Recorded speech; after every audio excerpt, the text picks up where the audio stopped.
بسم اللہ الرحمن الرحیم۔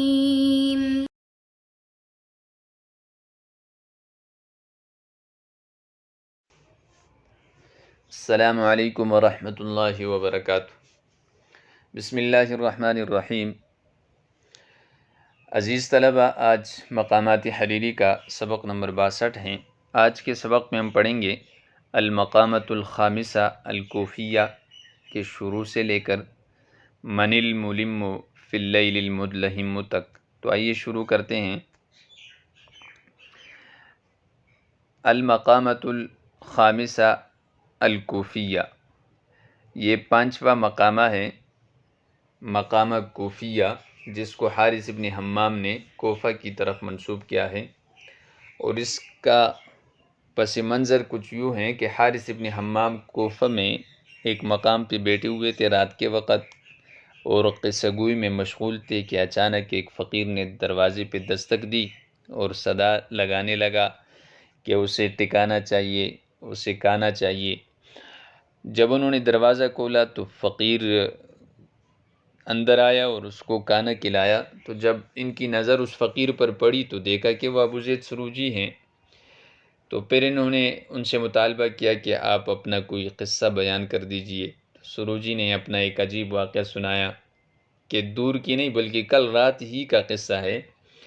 میں گھر کے پاس جا کر اشعار میں نے صدا لگائی، صدا لگانے کے بعد ایک بچہ نکلا اور اس نے اشعار ہی میں جواب دیا کہ ہمارے پاس خود کھانے کے لیے کچھ نہیں ہے، فقیر کو کیا کھلا سکتے ہیں۔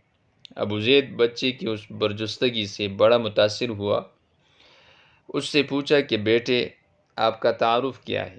وہ کہنے لگا میرا نام زید ہے اور میں فیت کا رہنے والا ہوں، اور یہاں میں مسافر ہوں۔ میرے باپ نے شادی کی، بیوی جب امید سے ہو گئی تو وہ غائب ہو گیا، معلوم نہیں کہ اب وہ زندہ ہے کہ مردہ ہے۔ ابو زید نے کہا میں نے جان لیا کہ یہ میرا ہی بیٹا ہے، کیونکہ یہ حرکت میں نے ہی کی تھی۔ یہ عجیب واقعہ سننے کے بعد حاضرین نے سروجی سے پوچھا کہ آپ بیٹے سے اب کب ملیں گے؟ کہنے لگا جب کچھ رقم ہاتھ آئے تب ملوں گا، اب خود میں کنگال ہوں، میرے پاس کچھ نہیں ہے، تو میں اس سے کیسے ملاقات کر سکتا ہوں؟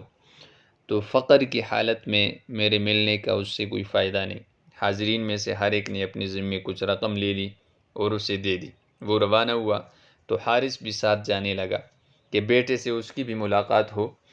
ابو زید نے حارث کی طرف دیکھا اور قہقہہ لگایا اور اشعار میں کہا کہ یہ ساری کہانی من گڑت ہے، یہ رقم بٹورنے کا ایک حربہ ہے جو میں استعمال کرتا ہوں۔ اس مقامے میں کل 24 اشعار ذکر ہیں۔ المقامۃ الخامسہ الکوفیہ، حکی الحارث بن حمام، حارث بن حمام روایت کرتے ہیں قال سمرت بالکوفۃ فی لیلۃ ادیمھا ذو لونین، میں نے کوفہ میں ایک ایسی رات میں قصہ گوئی کی جس کا چمڑا 2 رنگا تھا، یعنی 2 رنگوں والا تھا، اس میں روشنی بھی چاند کی تھی اور تاریکی بھی تھی۔ وقمرھا کتعویذ من لجین، اور اس کا چاند چاندی کے تعویذ کی طرح تھا، یعنی آدھے دائرے کا تھا۔ مع رفقۃ، ایسے ساتھیوں سمیت، غضوب لبان البیان، جن کو بیان کا دودھ پلایا گیا تھا، یعنی غذا دی گئی تھی بیان کے دودھ کی۔ وسحبوا علی سحبان ذیل النسیان، اور انہوں نے دامن فراموشی کو کھینچا تھا صحبان جیسے ادیب پر، یعنی ان کی فصاحت بلاغت اس قدر بڑی ہوئی تھی کہ صحبان ابن وائل جتنے بڑے ادیب تھے وہ بھی لوگ بھول بیٹھے تھے ان کی فصاحت دیکھ کر۔ ما فیہم الا من یحفظ عنہ، نہیں تھے ان میں سے مگر وہ لوگ جن کی باتوں کو یاد کیا جاتا تھا، ولا یتحفظ منہ، اور اس سے بچا نہیں جاتا تھا، وَيَمِيلُ الرَّفِيقُ إِلَيْهِ وَلَا يَمِيلُ عَنْهُ، اور دوست احباب اس کی طرف مائل ہوتے تھے نہ کہ اس سے اعراض کرتے تھے۔ فَاسْتَهْوَأْنَ السَّمَرُ، چنانچہ رات کی قصہ گوئی نے ہمیں فریفتہ کیا، عاشق کی فریفتگی کی طرح، یعنی رات کی قصہ گوئی نے ہمیں فریفتہ بنایا۔ اِلیٰ أَنْ غَرَبَ الْقَمَرُ، یہاں تک کہ چاند غروب ہو گیا۔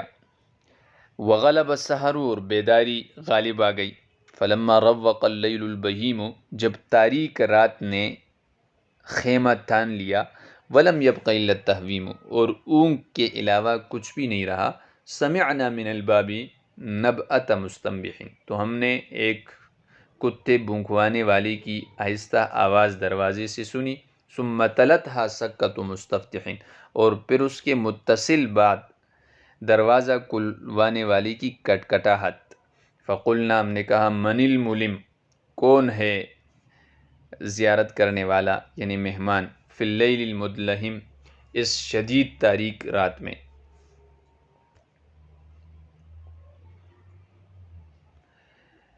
ثمرت، ثمر یثمر ثمرن، رات کے وقت قصہ گوئی کرنا، بالکوفہ، کوفہ یہ ایک مشہور شہر ہے عراق کا، جو کہ بغداد سے 30 فرسخ کے فاصلے پر ہیں، اور یہ تکوف الرمل سے ماخوذ ہے، جس کا معنی ہے ریت کا تہ بتہ ہونا۔ تو یہاں پر چونکہ بڑا آباد شہر تھا اور لوگوں کی کثرت اس قدر تھی کہ وہ جیسے ریت تہ بتہ ہوتا ہے، اس لیے اس کا نام کوفہ پڑ گئے۔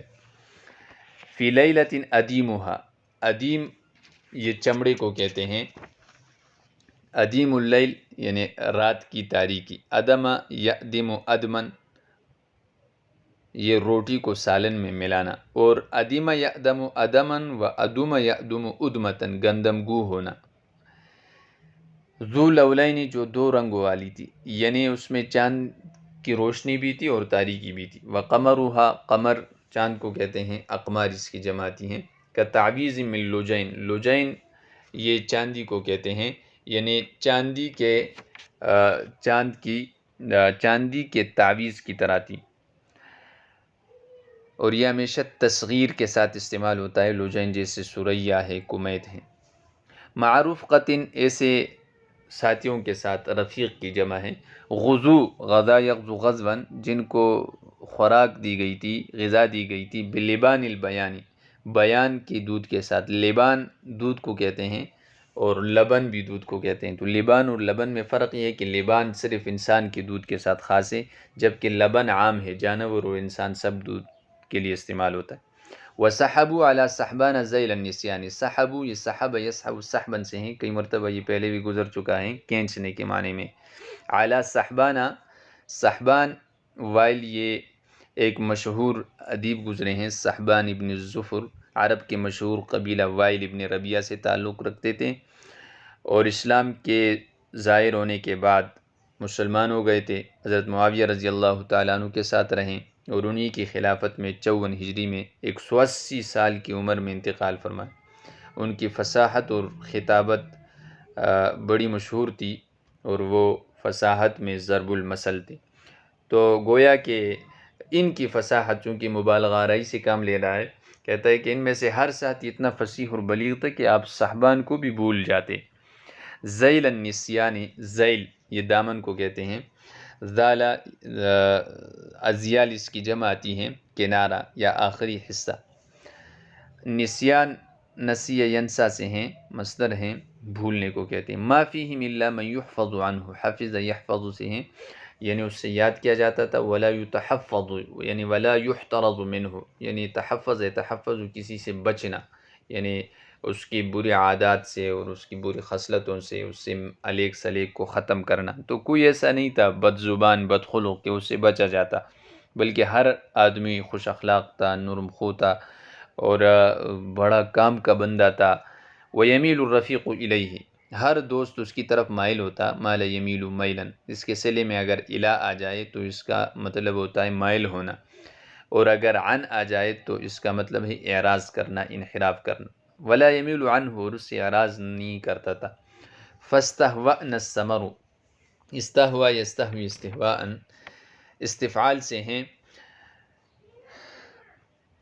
آگے الثمر اس کا فاعل ہیں، یہ استہوا کے معنی ہے عاشق بنانا، گرویدہ بنانا، فریفتہ کرنا۔ تو اس ثمر نے، قصہ گوئی نے ہمیں فریفتہ بنایا تھا۔ الی ان غرب القمر، یہاں تک کہ چاند غروب ہوا، غرب یغرب غروبا، وغلب السحر، غلب یغلب، غلبتاً یعنی غالب ہوا، السحر بیداری، فلما روق اللیل، روق یروق ترویقا، یہ روق یروق ترویق کہتے ہیں خیمہ تان لینے کو، اصل میں رواق یہ خیمے کو کہتے ہیں، اور روقہ یعنی رات نے اپنی تاریکی کا خیمہ تان لیا، مطلب یہ ہے کہ رات خوب تاریک ہو گئی۔ راق یروق روقن سے ہیں کسی چیز کا پسند کرنا، خوش کرنا، تعجب میں ڈالنا۔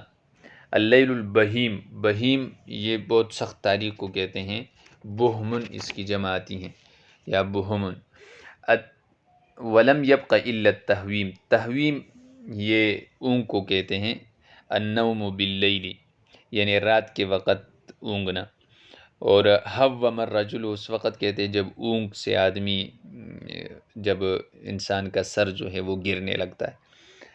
سمعنا من الباب نبأۃ مستنبح، نبأ یہ آہستہ آواز کو کہتے ہیں، نبأ ینبأ نبأ و نبأۃ آہستہ آواز نکالنا۔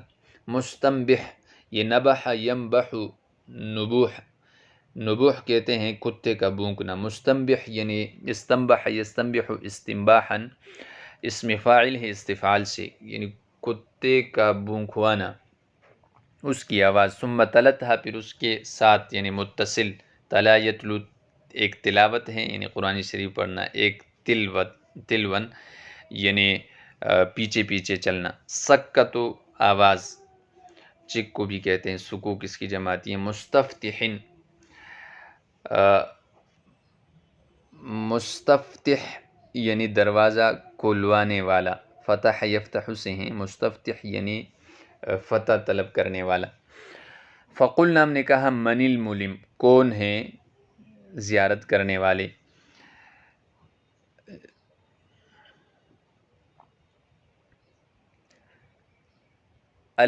فی اللیل المدلہم تاریک رات میں، ملم باب افعال سے ہیں، علم یلم الماما یعنی فروکش ہونا، مہمان بننا۔ لم یلم لمن مجرد میں جمع کرنے کی معنی میں ہے، جیسے اکل اللم۔ المدلہم سخت تاریک، یہ باب اقشعر سے اسم فاعل کا صیغہ ہیں، یہ دہمتن سے ماخوذ ہیں، یہ تاریکی کو کہتے ہیں، اور فرس ادہم سیاہ گھوڑے کو کہتے ہیں۔ تو آج کے سبق میں ہم نے 5ویں مقامے کی ابتدا کی، اس کا پس منظر ذکر کیا، اور مذکورہ عبارت کا ترجمہ اور اس کی مختصر تشریح اور الفاظ کی لغوی صرفی تحقیق۔ میں امید کرتا ہوں کہ آپ حضرات اس کو بغور سنیں گے اور اچھی طرح ذہن نشین کریں گے۔ والسلام۔